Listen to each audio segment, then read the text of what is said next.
ಬರೀ ಈಗೋ ಆಟ. Big boss ಸ್ಪರ್ಧಿಗಳಿಗೆ ಹೊಸ ಹಣೆಪಟ್ಟಿ ಕಟ್ಟಿದ ಕಿಚ್ಚ. ಕಾರಣವೇನು? ಇಲ್ಲಿದೆ ಇದರ ಕಂಪ್ಲೀಟ್ ಮಾಹಿತಿ.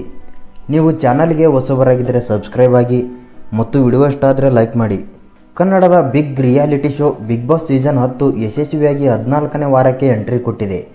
ಈ ಸಂದರ್ಭದಲ್ಲಿ ಟಾಸ್ಕ್ಗಳ ವಿಚಾರಕ್ಕೆ ಬಿಗ್ ಬಾಸ್ ಸ್ಪರ್ಧಿಗಳು ಕಿಚ್ಚ ಸುದೀಪ್ನಿಂದ ಈಗೋ ಎಂಬ ಹಣೆಪಟ್ಟಿಯನ್ನು ಪಡೆದುಕೊಂಡಿದ್ದಾರೆ. ಸದ್ಯ ರಿಲೀಸ್ ಆದ ಹೊಸ ಪ್ರೊಮೋದಲ್ಲಿ ವೀಕೆಂಡ್ ಎಪಿಸೋಡ್ನಲ್ಲಿ ಕಿಚ್ಚ ಸುದೀಪ್ನ ಖಡಕ್ ಎಂಟ್ರಿಯಾಗಿದೆ. ಇದೇ ವೇಳೆ ಕಿಚ್ಚ ಸುದೀಪ್ ಬಿಗ್ ಬಾಸ್ ಮನೆಯಲ್ಲಿ ಉಳಿದುಕೊಂಡ 9 ಸ್ಪರ್ಧಿಗಳಿಗೆ ಸಖತ್ ಕ್ಲಾಸ್ ತೆಗೆದುಕೊಂಡಿದ್ದಾರೆ. ಹೌದು, ಈ ವಾರ ಬಿಗ್ ಬಾಸ್ ಮನೆ ಮಂದಿಗೆ ನಾನಾ ರೀತಿಯ ಟಾಸ್ಕ್ಗಳನ್ನು ನೀಡಿದ್ದರು. ಇದು ವಿನ್ನಿಂಗ್ ಅಮೌಂಟ್ ಮೇಲೆ ನೇರ ಪ್ರಭಾವ ಬೀರಲಿದೆ ಎಂದು ಸಹ ಎಚ್ಚರಿಕೆ ನೀಡಿದ್ದರು. ಆದರೂ ಸಹ ಕೆಲ ಸ್ಪರ್ಧಿಗಳು ಟಾಸ್ಕ್ಗಳ ವಿಚಾರಕ್ಕೆ ನಿರ್ಲಕ್ಷ್ಯ ತೋರಿದ್ದರು.